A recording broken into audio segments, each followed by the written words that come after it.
Bienvenidos, mi nombre es Leonel Zavala. Hoy estudiaremos de forma rápida y breve las leyes de Newton para la mecánica racional. La primera ley, o ley de la inercia, dice así: todo cuerpo tiende a permanecer en su estado de reposo o de movimiento en línea recta, a menos que haya fuerzas que obliguen a cambiar su estado. La segunda ley, o principio fundamental de la dinámica, dice que si la fuerza resultante que actúa sobre una partícula no es cero, la partícula tendrá una aceleración proporcional a la magnitud de la resultante y en dirección de esta misma. Y por último tenemos la tercera ley, o principio de acción y reacción. Si un cuerpo ejerce una fuerza sobre otro, el segundo ejerce siempre sobre el primero una fuerza de igual magnitud, pero en sentido opuesto. Acabamos de ver entonces los enunciados de las tres leyes de Newton. Ahora veremos un poquito más a fondo la segunda ley de Newton, que es en la cual se va a basar esta breve clase. Tenemos de esta manera la ecuación de movimiento. Dice que F es igual a la masa por la aceleración. Esta vendría siendo como la traducción de todo el enunciado de la segunda ley de Newton. La unidad de la fuerza en el sistema internacional es el newton, que sería igual a kilogramo por masa sobre segundo cuadrado.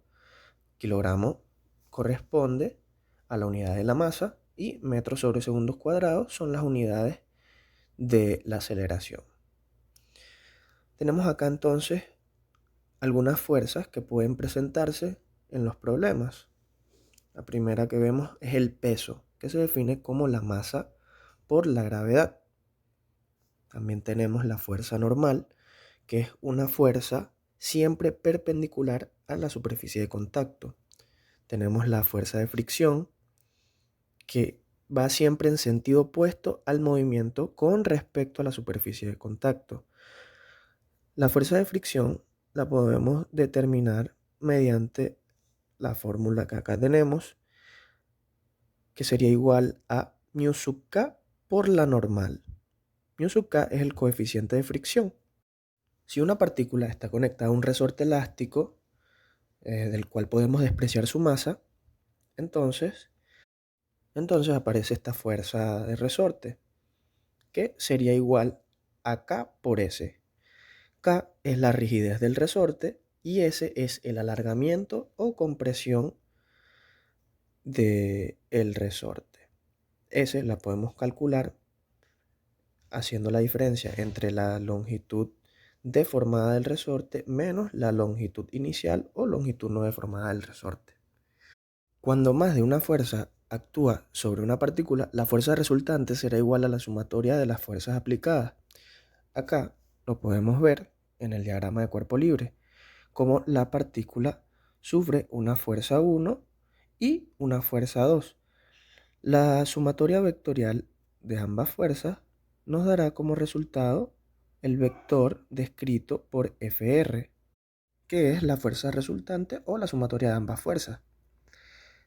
Vemos que este diagrama de cuerpo libre es equivalente al diagrama cinético que tenemos del lado derecho, ya que la fuerza, como decía el enunciado de la segunda ley, es directamente proporcional a la aceleración. Entonces vemos que la aceleración va en el mismo sentido que la fuerza. Para la resolución de los problemas se pueden utilizar ejes de coordenadas rectangulares, normal tangencial y cilíndricas. En esta clase nos enfocaremos en las coordenadas rectangulares, que se utilizan para describir el movimiento rectilíneo a lo largo de cada uno de los ejes, es decir, los ejes X, Y y Z.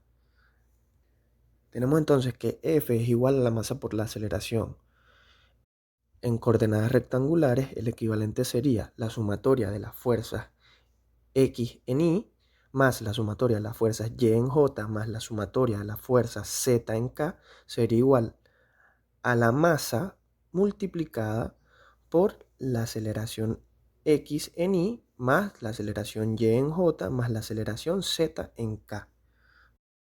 Por lo tanto, para que esta expresión se cumpla, la sumatoria de las fuerzas en X tiene que ser igual a la masa por la aceleración en X, la sumatoria de fuerzas en Y tiene que ser igual a la masa por la aceleración en y la sumatoria de fuerzas en Z tiene que ser igual a la masa por la aceleración en Z. Para comprender mejor todo lo que se ha explicado hasta ahora, resolvamos un ejemplo. Dice así: el embalaje de 50 kilogramos mostrado en la figura descansa sobre una superficie horizontal cuyo coeficiente de fricción cinética es μ sub k igual a 0,3. Si el embalaje se somete a una fuerza de tracción de 400 newtons, como se muestra, determine su velocidad en 3 segundos a partir del punto de reposo. Vemos entonces en la imagen que la caja de embalaje está sufriendo una fuerza de tracción que forma un ángulo de 30 grados con respecto al horizontal, y esa fuerza tiene un valor de 400 newtons. Lo primero que vamos a hacer acá es un diagrama de cuerpo libre. En el diagrama de cuerpo libre se representan todas las fuerzas que actúan sobre el cuerpo o la partícula. Recordando entonces las fuerzas que vimos previamente, el peso que actúa hacia abajo por la gravedad sería la multiplicación de los 50 kilogramos por la gravedad. Ese sería el peso. Como vemos en el diagrama de cuerpo libre, sería igual a 490,5 newtons. Tenemos la normal que actúa perpendicular a la superficie de contacto, denominado en el diagrama como NC. Tenemos la fuerza que se aplica a 30 grados con respecto a la horizontal, y tenemos la fuerza de fricción que, como ya hemos visto, actúa en sentido opuesto al movimiento en el eje X. ¿Sí? Hasta los momentos la normal y el peso actuaban en el eje Y. Tenemos acá que la fuerza de fricción actúa en el eje X negativo y la fuerza P tiene componentes tanto en X como en Y. Apliquemos entonces la segunda ley de Newton para coordenadas rectangulares y tenemos que la sumatoria de fuerzas en X positivos hacia la derecha será igual a 400 por el coseno de 30 grados menos la fuerza de fricción, que sería μ sub k, que es 0,3 por la normal, igual a la masa, serían 50 kilogramos, por la aceleración. Acá tenemos que nuestras incógnitas hasta los momentos son la normal y la aceleración. Veamos entonces ahora la sumatoria de fuerzas en Y positivas hacia arriba. Tenemos la normal menos el peso, que serían 490,5 newtons, más 400 por el seno de 30 igual a 0. ¿Por qué igual a 0? Pues porque en Y no hay movimiento, por lo tanto no hay aceleración. Con esta segunda ecuación de movimiento en Y podemos calcular la normal. Una vez calculada la normal, podemos determinar con la ecuación de movimiento en X la aceleración. Entonces procedemos a calcular la normal, que sería igual a 290,5 newtons, y luego sustituimos y calculamos la aceleración, que sería igual a 5,185 metros sobre segundos cuadrados. Recordemos que todas estas unidades están basadas en el sistema internacional. ¿Por qué necesitamos calcular la aceleración? Para calcular la velocidad, que es la incógnita del problema. La segunda ley dice que la fuerza es directamente proporcional a la aceleración. Por lo tanto, como la fuerza P es constante, la aceleración también será constante. Como la aceleración es constante, podemos aplicar la ecuación de cinemática, que dice que la velocidad final es igual a la velocidad inicial más la aceleración por el tiempo.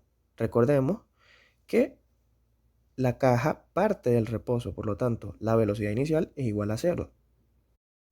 Nos dan también el instante de tiempo en el que queremos calcular la velocidad y ya tenemos calculada la aceleración.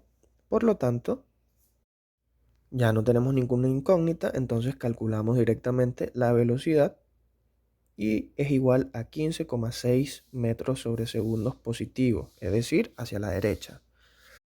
Aquí concluye el ejercicio.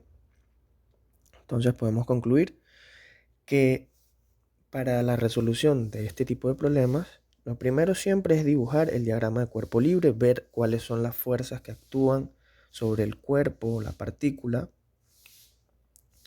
reconocer las incógnitas, recordar las ecuaciones de cinemática y proceder a hacer los cálculos para hallar las incógnitas. Esto ha sido todo, espero les haya gustado esta breve clase, espero les sirva y nos veremos en la próxima.